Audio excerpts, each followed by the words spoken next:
Halo, Bro Tim. Nah, ini baru bisa ngomong nih. Oke. Ya, oke. Jadi pertama terima kasih dulu ya. Aku Ya. dulu ngikuti margin call dari 2024 ya. Itu berhasil ngubah 2 juta, Bro Tim, sampai Ya. kurang lebih sekitar 90 juta, Bro Tim. Oke.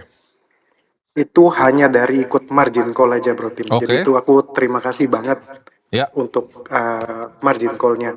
Kalau untuk profilku sendiri, sekarang aku marketing modal kerja, Bro Tim, di bank Ya. swasta. Oke. Di mana? Itu Bank untuk swasta. salary-nya iya, di bank swasta.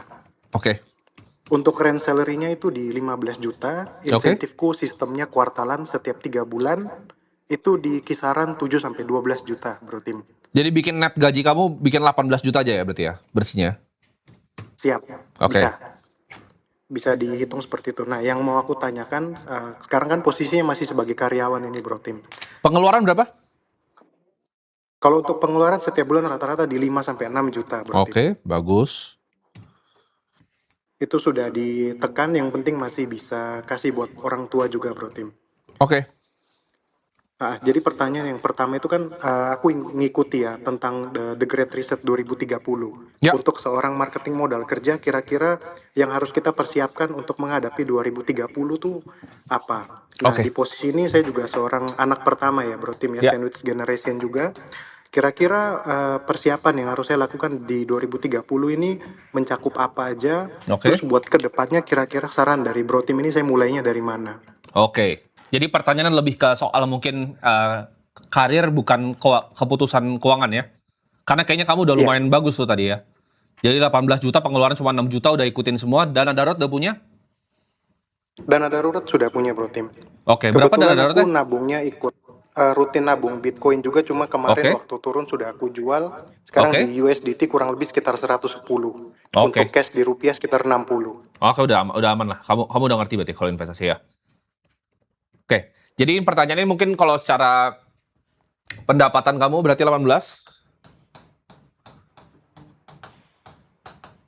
Pengeluaran itu sekitar berarti tadi 6 juta, berarti 12 juta kamu bisa tabung ya. Oke. Terus Ya. kamu tadi udah punya 110 juta di USDT, kamu punya 60 juta di cash. Ini udah luar biasa ya, bagus sekali ya. Jadi sekarang next step-nya, kamu kan udah bebas basically. Kamu 6 sampai 12 bulan kamu udah aman lah, oke? Pertanyaan selanjutnya adalah secara karir kamu harus ngapain kan?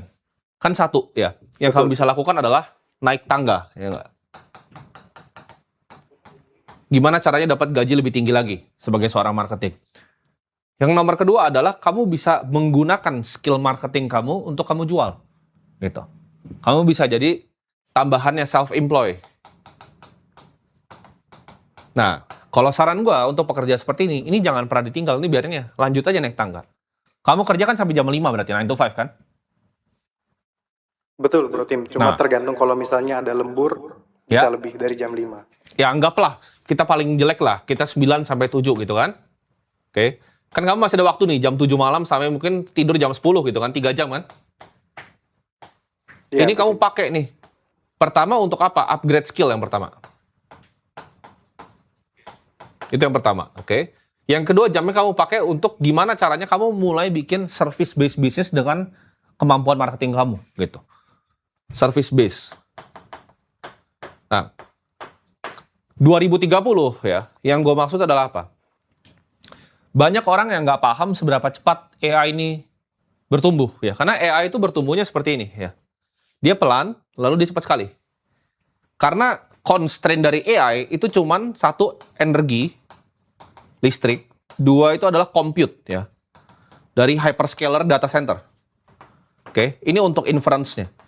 Jadi ketika mereka itu berinvestasi banyak sekali di sini, AI itu akan cepat sekali. Dan let's say for marketing sekarang ya, ini semua AI itu udah lebih pintar gitu dari gua pribadi. Ya, kalau kita mau ngomong cloud punya Fable 5 atau GPT punya Sol yang terakhir, itu udah jauh lebih pintar dari marketing. Ya, dia bisa kerjain semuanya sendiri, agentnya bisa kerjain semuanya sendiri, dari bikin campaign, kreatifnya, cloud design, lengkap end to end. Ya, mereka udah bikin kayak lu bisa pakai dari AI-nya, ya, lu bisa pakai cloud code-nya, lu bisa pakai cloud design-nya. Ini udah kayak muter kayak flywheel gini. Oke? Jadi pertanyaannya apakah kamu akan bisa digantikan dengan sistem itu? Jawabannya pasti bisa. Jadi caranya adalah bukan untuk melawan perkembangan teknologi, tapi untuk adaptasi. Ya kan gue selalu ajarin adaptasi nih, adaptasi ya kata-katanya. Kamu harus belajar manfaatin nih, gimana caranya kamu ngerti nih bikin begini. Karena ketika kamu yang ngerti gitu, kayak gitu di perusahaan kamu gak akan pernah bisa dikeluarin, betul?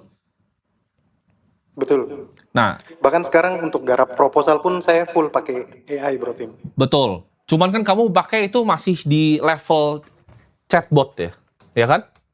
Betul. Ini ide nih, ini levelnya ide, oke? Ini tuh gua waktu tahun 2022 ya, ini udah ketinggalan. Kalau cuman chat-chat aja itu kayak nggak ada gunanya gitu. Kamu harus bikin workflow-nya, gimana caranya agentic AI kamu bisa jalan sendiri. Dia yang bikin semuanya sendiri.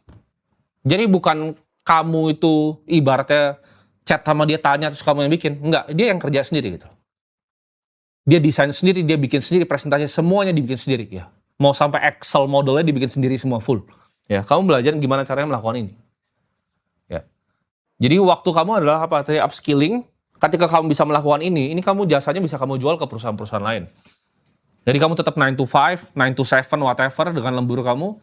3 jam sisanya adalah kamu pakai untuk ini, gitu. Dengan begitu income kamu bisa nambah nih. Dari 18 gimana caranya naik ke 50 gitu kan? Terus pengeluaran tetap segini. Karena kan kamu untuk financial freedom dengan 6 juta kamu cuma butuh 1,1 miliar kan? Ya, dengan kalau udah 50 juta ke atas kamu akan gampang dapatnya dengan income segitu. Jadi gimana caranya bisa memanfaatkan AI yang ada ini gitu. Karena banyak orang yang cuman makainya ya kayak ibaratnya gue pakai GPT 3,5 tahun 2022 gitu loh. Karena gue salah satu beta tester pertamanya OpenAI di Indonesia. Jadi gue salah satu yang pertama gitu, daftar pas beta, itu zaman 2022 kurang gitu. Karena ini gue udah ngomong dari 2021 bahkan tentang ini. Ya. Orang baru sekarang heboh dengan AI. Tapi mereka nggak tahu cara pakainya tuh gimana. Mereka cuma tahu, oh ini cuma chattingan buat ide, buat tukar-tukar ide itu hal paling gak berguna yang bisa dilakukan sama AI. AI itu bisa kerja beneran, gitu. Ya, kayak gue sekarang gue punya AI financial analyst. Jadi dia AI yang gue bikin dengan framework berpikir gue untuk cari gitu loh. Kira-kira kriteria investasinya seperti apa. Gue punya AI yang bisa maximize kalau gue mau mikir agent khusus untuk game theory gitu loh. Oh lu cari Nash equilibriumnya itu di mana? Itu dia udah bisa canggih sekali dan itu udah nggak perlu otak gue sama sekali, dia kerja sendiri ya. Gue tinggalin malam, pagi udah beres dia. Belajarin gimana caranya pakai agentic AI untuk marketing karena nextnya ini dunia akan berkembang sangat cepat di 2030. Gini, teknologi itu tidak akan menggantikan manusia, tapi teknologi akan menggantikan manusia yang tidak mau adaptasi. Ya, kalau kita balik mungkin 300 tahun lalu, ya, manusia itu kebanyakan cuma bertani. Ya, 98% dari manusia pekerjaan bertani. Apakah sekarang seperti itu? Tidak. Karena teknologi.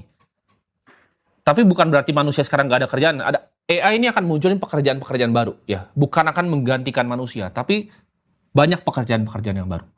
Dan lo harus bisa jadi salah satu yang bisa kerja di dunia yang adaptif dan berubah ini. Gitu.